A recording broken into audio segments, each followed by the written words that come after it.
Hey guys, and welcome back to my channel, or welcome to my channel if you are joining me for the first time today. My name is Lucy and today I created this quadruple split eyeshadow look. So if you do want to see how I created this look or what products I used to create it, then please do keep watching. Being alive hurts too much. So I'm basically going to jump right in with the eyeshadow. I had this vision yesterday of this split look that I really wanted to try to do. I don't know how I'm going to execute it, but I thought, well, I might as well film it for you guys because I know that if I do upload it, you're going to ask if there was a tutorial for it. So I thought, might as well just film it as I go and we can just go through this process together. So if you have seen my split looks before, I normally cut my eye. Well, no, I don't cut my eye. I use tape to like cut down the middle of my crease, and I do one half with like one color scheme and another half with a different color scheme, or just like switched. Probably doesn't make any sense. You'll have to check out my Instagram if you want to see them. But for this one, I'm going to try doing 4 quadrants rather than just 2. So instead of doing half and half, I'm going to do 4 quarters, and I'm going to make 2 of them the same and then the other 2 the same, if that makes sense. So it goes from one to the other, then back to the first one, and then back to the second one. That is going to make absolutely no sense to you, but I'm just going to jump right in and try to create this look because I've still got it in my head and I think it's going to look pretty cool if I can pull it off. So I'm just going to start by priming my lids. I'm using the P. Louise base in the shade number 1. I don't really need to prime the entire lid just now because I'm not actually going in over the whole lid at the moment. So I am only going to prime really the inner corner and then about 3/4 of the way across my eye because I'm going to put tape in the rest of it.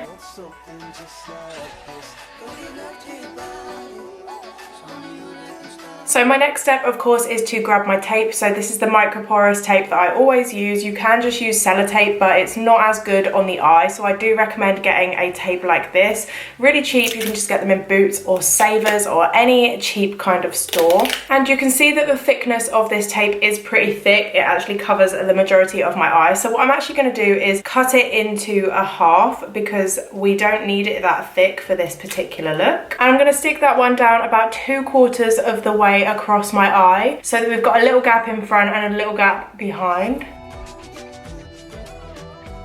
And with the other section of the tape that I have cut off, I'm going to place that on the outer corner of my eye. Okay, so I look absolutely insane at the moment, but you know, you got to do what you got to do. So for my eyeshadow today, I'm going to be taking the EYN Bright Matte palette from Beauty Bay. You guys already know I absolutely love this palette. It's literally just got every shade of the rainbow you could ever possibly need or want. And the color scheme I'm thinking of doing today is orange and purple, which is actually one of my favorite combinations of colors. I'm finding it really hard to look up with tape right now, but we're just gonna have to roll with it anyway. So I think what I'm gonna do is purple on my inner corner. Okay, so I think I'm gonna do orange on the first and third quadrants and purple on the second and fourth quadrants. I don't even know if you guys are even following what I'm saying at this point, but you'll kind of get the idea once I start going. So I'm gonna be picking up the shade Poppin' Poppy, which is kind of an in-between red and orange kind of shade. I'm just gonna pack that into the first and third quadrants. Now you're just kind of wanting to take this just slightly higher than your natural crease, so you've still got some room above to blend more colors, but you've also got room below to cut the crease or whatever. And the idea is that we're basically going to follow the shape across the 2 quadrants so that it looks like it's basically just been cut down the middle. So you're kind of doing it as though the tape isn't there, but obviously the tape is there, and when we come to take it off, it's going to look like it's kind of continuous. And then I'm going to go ahead with the shade Heat Wave, which is the really bright orange in the palette, and just blend out that shade.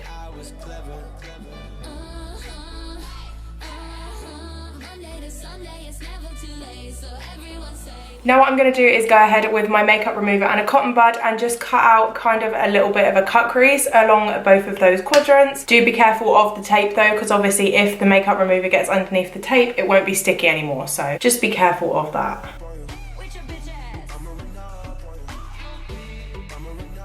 Now I'm taking the P. Louise base in the shade 0 to cut the crease. I mean, well, cutting the crease along those 2 sections anyway. We're not going to do a full cut crease.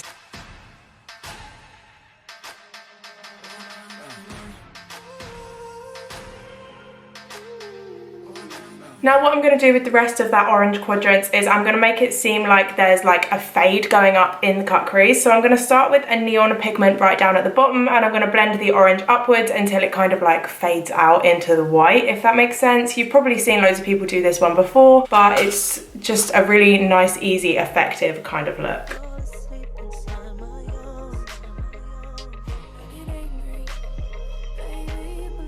Okay, now I'm going to go ahead and peel off that tape.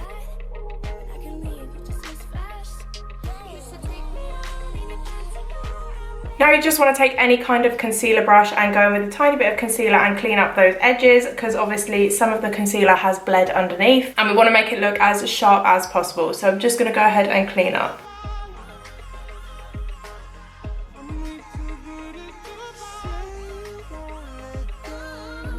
So now what I'm going to do is go into those other quadrants that we have left with purple eyeshadow, I think, and then I'm going to do a glitter purple like graphic wing liner kind of thing. I don't know how it's going to look. It might not even match very well with the orange, but it's worth a try. So with this Beauty Bay palette, I'm going to go ahead and take the shade Living for Lavender and pack it into those quadrants.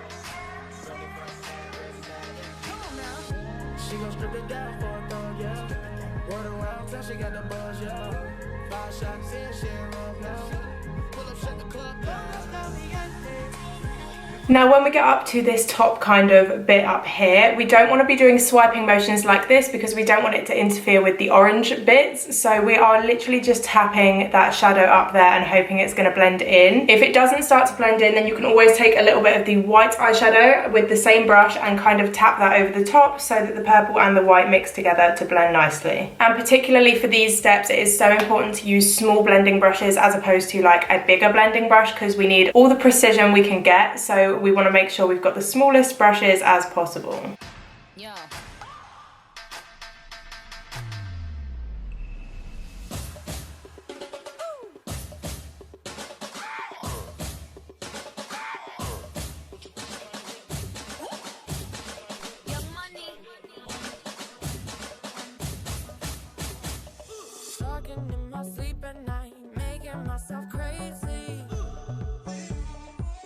Now I'm taking my e.l.f. liquid liner just to go slightly over the edges of that liner, just to make it look a little bit more graphic.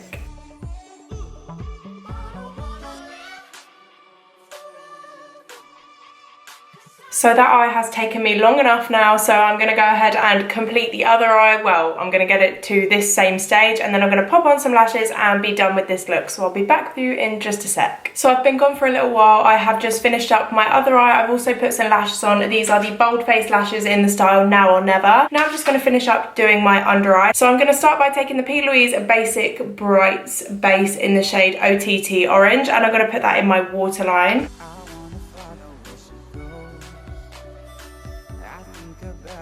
Now I'm going under my lower lash line using the shade Great Escape right underneath my lashes, and then blending out using the shade Living for Lavender.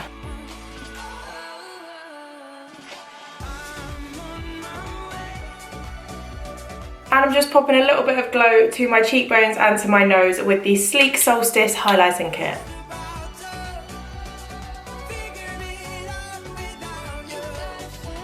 And this right here is my finished quadruple split eyeshadow look. The reason I haven't done my full face today is just because I don't feel the need to. I'm only going to take pictures of it and then take it off because I do have to go out today. And this is the reality of most of my Instagram looks anyway. I only do my eyes with a little bit of concealer and a bit of highlighter and don't do the rest of my face anyway. So that's just what I'm doing today. If you did enjoy watching how I created this look, then please do make sure to leave a thumbs up, a comment below, and also subscribe to my channel if you want to see more videos from me in the future. You can also follow me over on my Instagram, which is at Lsgmakeup, where you'll probably find this look over on there already. So if you do want to go and follow me over on there, then make sure to go and double tap this picture as well. But for now, I'm going to leave this video here. So thank you so much again for watching, and I will see you in my next one. Bye.